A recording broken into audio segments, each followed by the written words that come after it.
Hello, loves, and welcome to the Introverts Toolbox, the podcast for introverts who feel like the world's kind of fucked up, where the biggest and craziest people get all the success, and we're left wondering like, oh my god, what the hell do we do? My name's Karen Hewitt, and I am your host, and we're going to go over systems, methods, and skills you can use as an introvert to be authentically you and be successful. So, subscribe and share this on your social media, and don't forget to give us 5 stars, and let's get started. You know, I love families. And my next guest is the youngest of 4, grew up surrounded by extroverts, like everybody was an extrovert. And they would say things, you know, how families say things, it's all out of love. We know it's from love, but they'll be less sensitive. You know, why don't you speak up a little bit? Well, because of that experience, Suzanne now leans into her introverted self, and she's an advocate for introverts to see their sensitivity as that superpower. It's time for a quiet revolution. Now, Susan is an author, coach, life coach who transforms bodies and minds, helping clients deal with negative patterns of behavior, shed that kilos, build the confidence, and create lasting change. She's personally experienced her own body transformation, going from 150 kilograms to 72 kilograms, lives in Sydney, Australia with her husband and 2 young children. And I know anything about young children, they definitely do keep you busy and entertained. And as we were talking before, if we get some surprise guests, that's pretty much par for the course. Hi, Suzanne. How are you? I am good, Karen. Thank you for having me. I'm really grateful. So going off your bio, we're going to just kind of chit chat here. You grew up with extroverts. Oh, yes. How was that experience having everyone around you being extroverted, even as a young child? Exhausting. And it's interesting because I'm an adult now and I do a lot of writing and I write on my page. And yesterday I wrote about experience I was having. And like as introverts, we process on our own, and sharing it, I like to share because other people see that and they get it and we say what's not said. But what's been funny is my family's then read it, and the number of phone calls, now I'm an adult, I can dodge them because I know that they mean well, but they want to tell me about their experience of what I've shared. And it's like, I need to recharge alone. I need to be alone right now. And yes, I share, but I don't share for let's have a chit chat about it. That's actually more exhausting. So even grown up now, they still don't get me. The fact that when I share something, it's not let's all call and talk about it. That's how I work through it on my own and then share it. So yes, they don't get me still, but you know, I love them. Yeah, journaling is such a powerful tool, especially for introverts, because we're able to, all that stuff that's going on in the head, we just throw it down, and it doesn't always make sense at first, but then we look at it and go, oh, okay. And I have to be honest, the decline button on the phone is probably one of my favorite buttons. I say they can leave a voicemail, but then they tell me my voicemail tells them not to leave a voicemail and just text me instead. Because that's literally says, hey, you can leave me a voicemail, but I probably won't answer, so text me. I should update mine for that because I very rarely listen to a voicemail. When I'm ready, I will call back, and then it'll be like this talk about the message that I didn't listen to. Guilty, totally guilty of that one. I listen to the first sentence sometimes if I don't recognize the number, and then I go, is that a spam or is that someone I need to call back? Well, if they need to call back, they'll call back. And then I figure that they'll call again. If they really need to get me and it's really important, they'll call again. And then I skip that next call when it comes in as well, because they always call at the worst times. You know, introvert problems, we don't like talking on the phone. It's that mundane chitter chatter. It's just exhausting. It's like, don't ask me about the weather. If you want to know what the weather's like, go look out your window. Yes. Or for me, I don't know if you do this. It's like, I won't even look out the window. I'll look at the app, and then I'll go outside and be like, the app's wrong. Oh God, yeah, all the time. That just happens all the time. So you had that experience growing up, this introvert surrounded by extroverts, and I'm finding that children that are introverted, we're kind of not the norm. We're the exception because everyone expects the kids to be hyper, running around, jumping up and down, being loud, being crazy. And then you have us introvert kids, the quiet ones. They're sat in the corner reading a book and looking at you with death glares when you dare interrupt them from their reading. And you've now gone into this experience where you have kids of your own. Mm-hmm.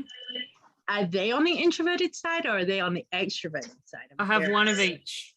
I have one who takes after me, basically always carries a book, happily in the corner, doesn't like noise, really struggled with the transition to school because it was so noisy. And when she had teachers that got it, like they had a quiet corner, or one teacher actually set up a little teepee for her and like put her in the teepee with her books, she was fine. But other people were insistent that there was something wrong with her, and they sent her for all these hearing tests. And I was like, there's nothing wrong with her. They're like, oh, maybe she should go to school when she's older. Maybe she needs more time to adjust socially. I'm like, no, she's just like me. I am in my 30s, nearly 40, and I don't adjust socially. But my son is a raging extrovert. And during lockdown last year, he would sit at the window and wait for the mailman or mailwoman to come and go flying out the door, socially distanced. And like, hello! He would talk to, like, when something broke down and we had to have a plumber, he was so excited because he had someone else to speak to besides us. He would speak to anyone about anything at any time. Oh my gosh. Yeah, that is true. Whenever we look at introverts, society as a whole, whether it be as a child or as an adult, there's always there's something wrong with you. Yes. Why can't you just get over it? Yes. Why are you making such a big deal of this? But no one tells them to shut up. Like, no one says, could you just be more quiet, or could you give me space, or you're too loud? You know, like, it's funny when my family comes to visit, I like my house quiet. I don't have background music. I don't even have a satellite, so I don't have television. Like, I have streaming like Netflix or whatever, but I don't have free to air. It kills my dad every time he visits. Like, he always goes and buys the antenna so he can plug it in so he can watch the news. Because, like, how could you live without knowing exactly what happens? It's like, if I need to know, I'll find out. But the noise, the constant noise, and that's what, when I moved out, and my husband is also introverted, just the pure bliss of silence. And we both get it. And now you have kids, that isn't as common anymore because, like you said, your son, he's like, whoa! Exactly. And it's challenging. He's getting a little older now, so he's 6. So sometimes we can have a discussion and it's like, you know, everybody else just needs some downtime. And once we've had this downtime, then we can go to the park or watch a movie or play a game or whatever. But then after we've done that, like, he's all excited and we're all like, we're needing to recharge. So it's like, we've just been to the park now, you know, so it's explaining and modeling that different people do different things. And, you know, sometimes we will do the things that you want to do, and sometimes you will do the things that we want to do. And it's a balance. Yeah, I think that's so important, that whole modeling what we want and how we want to be treated. And having the acknowledgement that introverted individuals, there's nothing wrong. We're just wired differently. Yes. And I was telling you earlier before we jumped on here that I loved the sentence in your email to me, which was about introverts' superpower. And anyone who's been listening to my podcast or any of my socials, they know I always talk about hidden gifts or the superpowers of an introvert. Because we're told to change so much because we're not the normal, it causes a lot of people to downplay their gifts, their superpowers. How have you found that experience has been for yourself, the leaning into your introverted gifts rather than trying to be someone who everyone else says to be? Yes. Well, people often think that you're not listening because you're quiet, which is fascinating because you're not contributing to the conversation. There would be an assumption that you're not actually listening. And the superpower part of it is you're actually listening so much deeper because you're not listening to respond. Like, let's just keep the conversation going. And what do I say now? You're actually truly listening. So the things that you observe, like, it's funny I say observe because I'm not a visual person. I'm actually kinesthetic. So I process best by doing. So going for walks or doing something active and then letting it land in. So often if I'm in a meeting or something, of my full choice, what works best for me is I'll only have my earbuds in and I'll be out for a walk, and people will assume that I'm not listening or I'm not participating because I'm not on screen and, you know, dolled up and all this sort of stuff.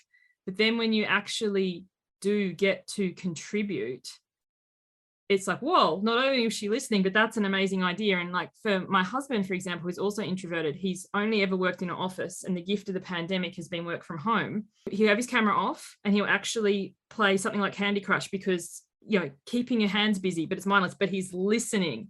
And then he'll be like, like put all the pieces together, and everyone else will be like, oh.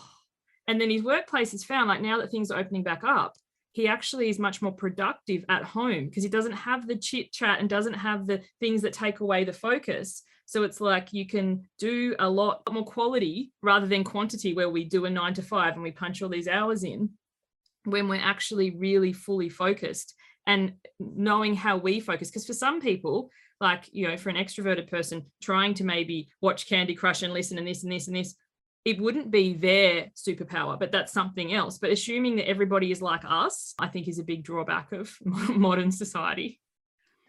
I totally think it's a yin and a yang. We have to have the extrovert and their superpowers and their gifts, but we also have to have the introverts. And talking about that, I think the offices, they shifted probably in the 80s, where we started to have those power individuals in office situations, the ones that became the focus. And that's when we shifted to praising the extrovert more than the introvert. And I find it interesting how you say he tends to work better at home. We can do so much more at home that keeps us distracted, but we tend to get more done focused because we can tune out all the people that just want to talk to us about the weather or the water cooler or something like that. Now, I know that you help other people transform their lives as well. And you really try and work with those who may have an introverted side. And one of the things I was reading up was that you help build confidence. I find that confidence is different for someone who's introverted than extroverted, because this is going to sound so cliche, but it's like this quiet confidence with the introverts. They don't need to be up in front of everyone. They don't need to be the show. They just get it done, let it happen, and go forward. Whereas the extrovert confidence, they're the ones that can dance and jump up and down on stage, get everyone riled up and motivated and whoa, you know, all this. How do you help people establish that confidence role? Because everyone, when they hear confidence, they expect, well, I don't really want to go dancing places. I don't want to run around. I don't want to scream and shout. I'm not going to sing karaoke. You can forget that, you know. And that's what everyone says is confidence. What's your take?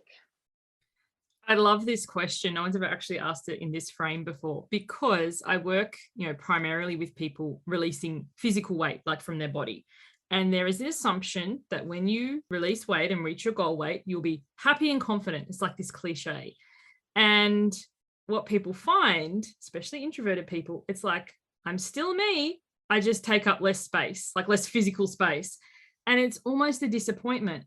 And then you don't even get to really feel that or lean into that, because society, extroverted people, are telling you, you must feel amazing, you must feel great, you must feel this. And then if you say, actually, don't even hear it, like just cut it off, like do not break my dream, because my dream is once I lose weight, my life will be amazing and I'll like fart rainbows and unicorns and all this sort of stuff. And the confidence can start today, irregardless of weight. Like, it's funny, I'm a weight loss coach. I don't do weigh-ins. I don't talk about food. I don't talk about exercise. But, you know, people come because they have this linked assumption. And it's like, and I love how you talked about reels and point. Like, I will never sing and dance and point ever. If that's what it takes to be successful, I'll just stay in my cave. But the thing is, I love singing and dancing and stuff on my own, in my own space, but never for like public consumption. But the confidence is to be you, like to say no without worried that you're feeling like a bitch or you're offending other people or listening to the story of what they make it mean.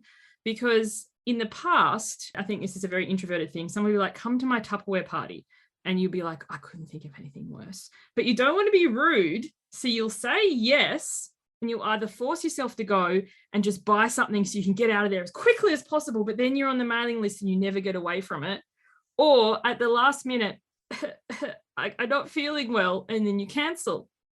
And one of my pet peeves in life is if I ever go to the effort of catering, like you're coming to my house, so I have all the stuff set out, and then you don't come at the last minute, it irritates me, especially as an introvert, like the energy I put in. I'd much rather you say, actually, Suzanne, I hate Tupperware. Please never invite me again, because that's not offensive to me. Because otherwise, if you say, oh, not this time, the kids have a concert, oh, not this time, I need to wash the dog, oh, not this time, you're going to keep, so like the confidence to say, actually, thank you so much for inviting me. I love that you invited me. That's true. I don't actually like Tupperware, you know, and then, but if you did something else, so like to actually say what's happening for you rather than to put your needs aside, turn up for something you're not interested in, or just keep fobbing people off with a BS excuse. Okay, so you pulled up something real. I want to catch on something. They're turning up to make other people happy. I have found that a lot of introverts will tend to lean into people pleasing because they want to avoid the conflict, which in turn turns into the cycle of being miserable and being forced into situations that they don't want. And it's this need to people, and especially those that are highly sensitive or empathic, they'll go more to the people pleasing because can't have the conflict, don't want the stress, don't want people yelling at me. How do you work with individuals like this? Because I also know, like, even with weight loss, some people will do it to people please, as in they'll either try and lose weight to people please, or they will eat to people please. So that has to be something that comes up a fair bit for you. Yeah, I work with people pleasers, martyrs, and can't say noers. So, and the thing is, I love how you said they'll eat to people please, because often in public, I will eat this lettuce or I'll eat this kale. As an aside, kale tastes like I'd rather be fat. But, you know, I'll eat this thing to people please. And then on the way home, I'll go through drive-through, or I'll secret eat. Or once my husband's in bed, I'll go to the chocolate drawer. Like, it's funny, the first time I spoke about the chocolate drawer, I thought I was the only one. And then everyone has their version: cupboard, shelf, hidey hole. And the other one point that you made is people will lose weight to people please. So that you'll get on the scale at the doctors and they'll say, you know, you'll go to the doctor. Like, I used to weigh twice what I do now. You go to the doctor with a legitimate thing. I have a headache. I have a chest infection. I have a UTI, like, you know, something like that. And you'll get this whole song and dance about your weight and your BMI and you've got one foot in the grave. And then off you'll go and be like, can I have some antibiotics, please? Like, can you actually deal with what I came here for?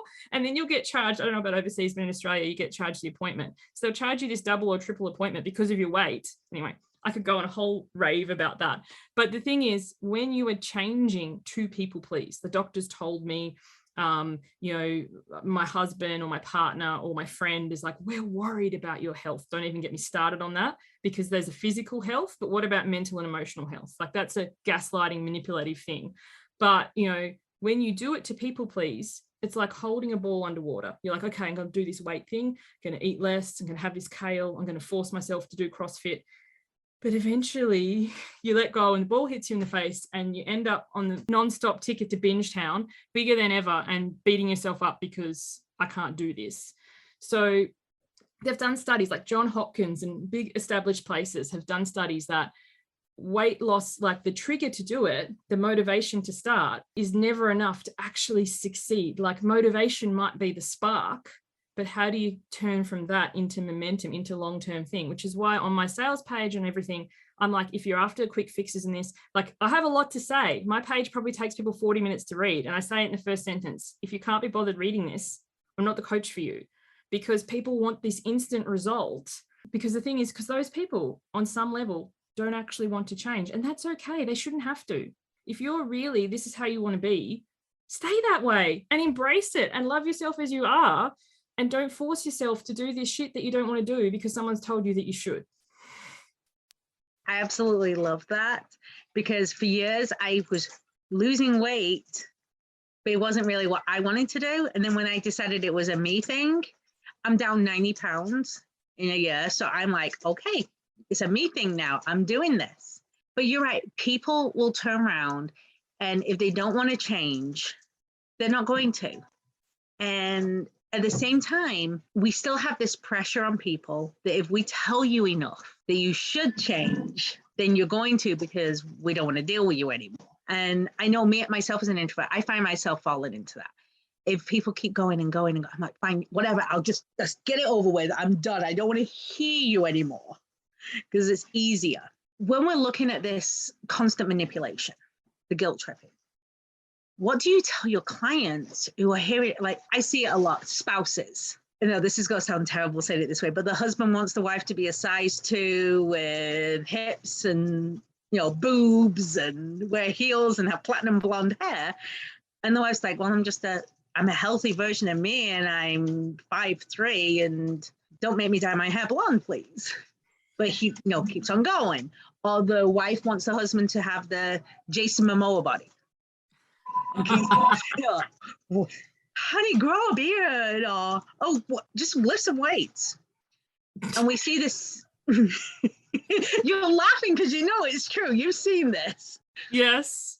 But it doesn't just go for weight. It goes for everything in life. We pick and we nip and we just go. And as introverts, we get it a lot because we don't speak out as often. it's this, I often tell people, if an introvert starts slamming their foot down and saying no, it just means you haven't heard them 1,000 times before. Yes, it's like those memes you see where it's like mum asks, the kids ignore, mum asks, the kids ignore, mum asks, the kids ignore, mum loses her mind. What's wrong with mum? It's like, and I think that happens so much with introverts because we don't have the loudest voice necessarily. And people are used to just railroading over us and nick, and she'll give in eventually. And when we reach the point where we're just done and we just like are running on empty and totally out of charge, blow up, and then people don't get it. And I think a lot of what I coach people with is, as basic as it sounds, is communication. Because sometimes, so say, for example, I've been with my husband since I was 18. So we've been together for 20 years. So he's seen every iteration of my weight up and down and up and down. He's seen me lose 40 kilos, gain it all back, lose 60 kilos, gain it all back with interest. And so in this iteration, like after I've had my second child, I said to him, Jeremy, I'm going to lose weight. And I could see the nascent eye roll coming and I could see the nod and whatever. And he's like, yeah, okay. So then we go to the supermarket and I buy in the groceries and I pick up this packet of Tim Tams. It's chocolate biscuit or cookie. I think you call them cookies over there. And he literally like slaps this out of my hand. Like, no, you don't want that. And anyway, I was like, you don't tell me what to do. I picked up 2 packets, put them in the trolley. We get out. But before we've even got home, I've eaten these 2 packets of Tim Tams. And then I'm crying, go, you don't support me. And he's like, what do you mean? You don't support me. You told me to support you. I hit the Tim Tams out of your hand. And I think, this is the thing where communication is not clear. What I wanted him to say is to give me a hug and say, you've got this. What's happening? Why are you reaching for biscuits? But I just assumed like he should just know that. And he was like, well, she wants support. So I just take the shit off her and she doesn't eat it. So it's kind of like we've both in this conversation, but we're not really clear. And when it comes to weight loss, a lot of us, this is not our first rodeo. So we say to it, because the thing is so funny. I remember working with someone and she's like, I told my friend I'm working with Suzanne, so I'm going to lose weight. And then she's like, so every week we meet up, she brings coffee and cake and we have a chat. And then she got on coaching call and she's crying and she's like, the friend doesn't want me to lose weight. And I was like, why? She's like, because she came to the catch up and she brought coffee and cake. So she's sabotaging me. And I'm like, did you ask her not to bring coffee and cake? She's like, no, I told her she's working with Suzanne. Who the fuck's Suzanne? She wouldn't know. So like, be really clear. And then you don't want your friends to think that, you're changing them. Because often as you start to drop weight, people will feel judged. It's never your intention. And you may not, like if I go to the movies, I don't care what the hell you eat, but I might choose not to have the frozen Coke, the popcorn, the chalk top, like all the stuff before. Sometimes I still do. But, it's having open, honest conversations. This is what I'm doing. Because the other thing too is people go, when you say I want to lose weight and you're working with a mindset coach, have you tried paleo? Have you tried keto? Have you tried, like, you're a freaking idiot who hasn't heard of all these things. So it's like being really clear. So make sure with your partner, they're not watching the footy or playing the Xbox when you announce as a way through the room that, can you support me on my weight loss? Yeah, sure, fine, honey. Like you sit down and also ask permission before you have the conversation. Like, is this a good time to hear this? Because sometimes we don't have the capacity, especially if your partner's also introverted. Like if my husband comes in here and says he wants to do whatever, like, no, I'm recording an interview. Now's not the time. So instead of saying, yeah, whatever, and then like you do it with your kids sometimes, you just say yes to get them out of your face and they run off in glee. And then you're like, what have I said yes to?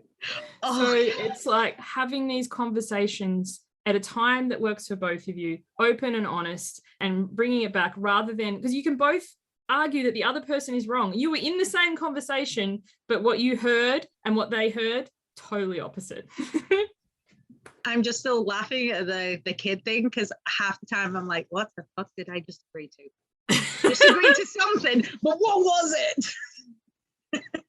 It's just with everyone, it's these conversations, it's this honesty, and it doesn't have to be loud. It doesn't have to be insane. It can even be through email or text message. Just however you feel comfortable communicating it. And yes. I really love how you talk about that experience with the cookies, because he thought he was supporting you, like, and it's like, no, there's a difference between supporting me and trying to control what I eat. Yes. But he didn't realize he was trying to control. He just thought he was being supportive. And that's a whole perception thing. And it's like I remember once a lady wanted to work with me And she went to speak to her husband about the price. And, you know, I support that. I'm not one of these people who's like, you don't need your husband, you don't need a man. Anyway, that's the whole thing. And then she came back and she was really upset. And she's like, he bought me a gym membership. And I was like, of course he did. Like, that's his way. Like, he doesn't understand what this is or how, especially if your partner hasn't struggled with their weight or they're gifted with the male testosterone thing. I need to lose a bit of weight. I join the gym, I run, and the weight's gone. Like, you're not a woman with a lifelong history of, you know, they're not going to understand what this is. So they think that they're helping, you know, it's like, but this is all it is. Like, have you ever done something and you've been so excited and you've given someone something and they've been like horrified? I've done that before, but you know, it happens so often. People are like, here you go, here's a gym membership. And it's like, that's not actually what I wanted. But you said you wanted to lose weight. Yeah. And maybe an introvert or extrovert gift. Like if somebody bought me tickets to a concert, I couldn't think of anything worse. Being in the mosh pit, like maybe they don't have them now with COVID. I don't go to concerts anyway. But like to them, they might think it's the best gift ever. I would be like, I would have liked maybe a book or so. Oh, my best friend is just like that. There's concert. She's like, oh my gosh, we have to go to this concert and we have to go here. And then I'm like going, really? That sounds horrifying. Thank you very much. Mystery bus tour. No. Ever, never. Yeah. Oh my God. But it's just one of those things that we have to get on the same page with each other. And with that same breath, I mean, we're talking about how sometimes extroverts misunderstand introverts, and even introverts misunderstand introverts. But I think introverts often misunderstand themselves because of all this pressure that's been put on them to be different. Yes. And they don't want to lean into that strength, because it's been told that it's wrong or too sensitive or too girly or something like that. And I bet that comes up a lot in your clients that, you know, well, I know what you're saying, but, you know, I'm always told that I'm too this or too that. How do you help your clients with that? Yeah, it's funny you should say that. So I also work with people in business, and we often want to go to networking events or conferences or things like that. Many of them are not built for introverts. It's always been my passion to kind of, you know, people, when they ask for feedback on the feedback forms, never ask me for feedback if you don't want it. I will write you a book. But I remember once that I went to, and I said, like, you don't really have a lot of things for introverts. And I gave them ideas of maybe like a resting room or somewhere where they could have like a little fountain, like, you know, in the venue, or maybe having some longer breaks between things so people can just go back to their room. Or anyway, I was really proud of myself. I spent a lot of time thinking this out. And the next year, they kind of tried to take it on board, but the way they marketed it was like, if you're introverted and you're too shy to come, we will find you a buddy. And I was like, it's not that I can't make friends. Like, I think sometimes people think introverted is in like shy. Yes, I'm also shy, but it's like, there's nothing wrong with you if you need time to recharge your capacity, and that's the way that you function. So that's the other thing too, growing up with an extroverted family, we come full circle back to that. When I go to visit them, because I run my own business, I just need my laptop, my backdrop, and wherever. And my dad never understands why my calls aren't back to back to back to back to back. And he's like, well, you're not even working then, are you? And he's like, oh, since you're not doing anything, can you vacuum, do the dishes, like run to the shop? And I'm like, I am doing something, but I don't work my business as in like, you know, I would do if I was employed, or I would do in an extroverted thing, because I need that time between the calls to recharge my capacity. So even if I'm reading a book, it's like, she's not doing anything, she should be vacuuming. And I think that's a lot of people, like telling people that, you know, the vacuuming is always going to need to be doing, not saying don't look after your house and be a total slob, but, you know, your capacity, your filters, filling yourself up first, especially when kids go to school, they're not there that many hours. By the time you drop them off and done the stuff, I remember working with a client recently, and she has this day off. She's also an entrepreneur. And I'm like, what did you do on your day off? She's like, well, I ordered new uniforms for the kids, and I paid my bills, and I did the grocery shopping, and like all these things. I'm like, so how is this a day off? So like for the introvert, like time off is that time to really recharge, and learning that it's not shameful or guilty, or you're not doing nothing. You're actually prioritizing, you know, because when I don't look after me and I'm not have my capacity refilled, I'm snappy. I yell at my kids, I pick at everything, and then it's not a nice environment. Oh, and I think that goes double for women, because for some reason we're supposed to be able to run business, raise the kids, take care of the house, make sure the partner in our life is taken care of, all these things. And then if we go, oh, I'm tired, I want to sit down, it'll be like, but what did you do all day? Yes. And also too, what did you do all day? So like I work with my clients on getting rid of to-do lists, because to-do lists is never ending. And also, what do you do with to-do list? You cross it off. You use notes on your phone and you cross it off. So you get to the end of the day and all you're left with is a glaring list of all the things that are still to do. So instead, I have a done list. That's why with the client, I was like, it's your day off. What did you actually do today? Let's work all this out. Because we don't have a magical fairy or somebody who's going to come and buy the uniform or pay the bill or get the groceries, or like this emotional labor. There's actually books on this now, this concept of emotional labor. Like these are all things that count. And what we tend to do, especially when we're trying to lose weight, we only count the eating less and the moving more, but I don't have any more capacity to move after I've done these 15 things. No wonder we go drive through and buy cheap and cheerful, because we're just done. And then we look at our list and go, I didn't do anything, and beat ourselves up for being lazy. I hear you completely on the list. I'm one of those people that has to have a list because I had a traumatic brain injury a few years back, and I have to have the list so I know what I'm doing. And I had that same experience where I'd feel, oh my gosh, look at this. Didn't do anything. I suck. What's my problem? So what I've started to do, and this is for those people who have to have a list to be able to achieve things, is at the end of the day, I come up with 5 top things that I achieved. What did I do? So that way I can look back and go, okay, well, I knocked this out and I managed to do this and I picked up, because it'd be great to never have a to-do list. It really would. I mean, oh my God, if I could, I would just hire everyone. Like, okay, you're now taking care of all the house stuff. You're now taking care of all the food stuff. You're now taking care of no, I'm done. Hire everyone. I think that's amazing. And that's giving back. It's interesting for my family of origin. That's very frowned upon. Like, why would you, are you too lazy to do your own things? And I was like, but if I hire someone and they're a cleaner or they're a painter or they're a gardener, or there are people who like pick your kids up and drop them off from school, that's what they do, then we have more capacity and energy to do what we do. And this is how the ecosystem grows rather than adding more onto our plate. And I love how you said the thing, like some people have to have a to-do list, and I appreciate that. But for those people that I work with, I encourage them to make it a checklist. So when it's done, they tick it off, not cross it off or delete it off their phone, so they can actually see, and then also add to it. Because sometimes you have this to-do list, you end up with all these other things. Like my son came home from school the other day and he had paint on his trousers that wouldn't come off, and my daughter had a ripped dress. That wasn't on my list of things to do. So then I put it on my done list, or I wrote it on my to-do list and ticked. It's not cheating, because other things come up that need to be like fires that need to be put out. Oh, yeah. I mean, we're constantly in motion. And one of the pieces of advice I was given, this was by someone who was really extroverted, and I've kind of taken it on and I do it now as an introvert because it saves my sanity. But it was a business piece of advice. And they said, determine what you think you're worth on an hourly rate. And if you can hire someone to do something for less than that hourly rate, do it. Just get it off your list, because you could be making more money and making more impact for your family by doing your work. Yes, that's so true.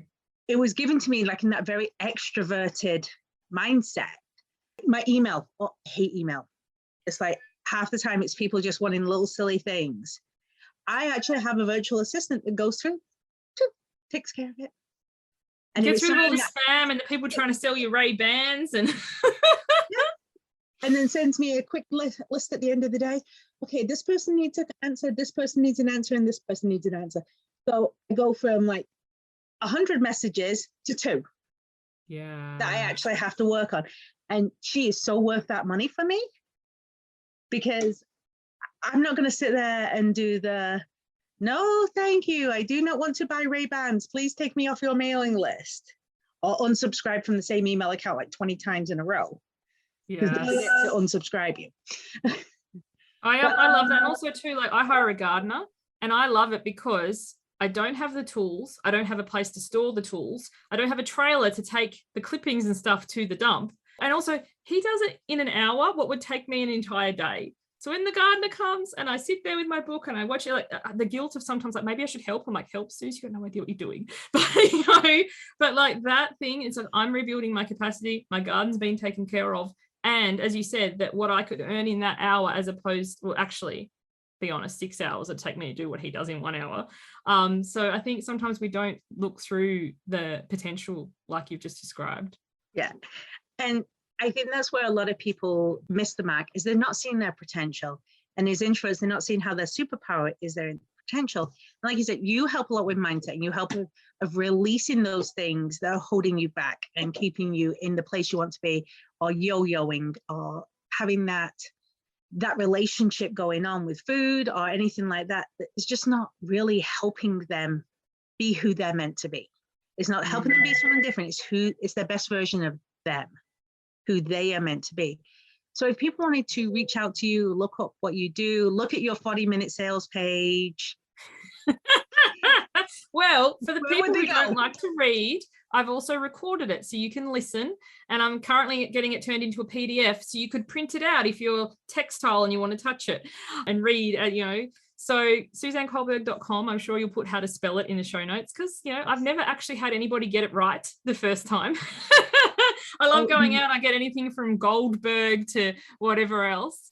And that's my website. If you go /book, SuzanneColbert.com/book, you can get the first 2 chapters of my book for free. And I don't add you to my mailing list automatically. You're invited after you've read the chapters. I don't like the assumed consent in current marketing. Like, once I've given you my email, I gift to give you like my left kidney. No.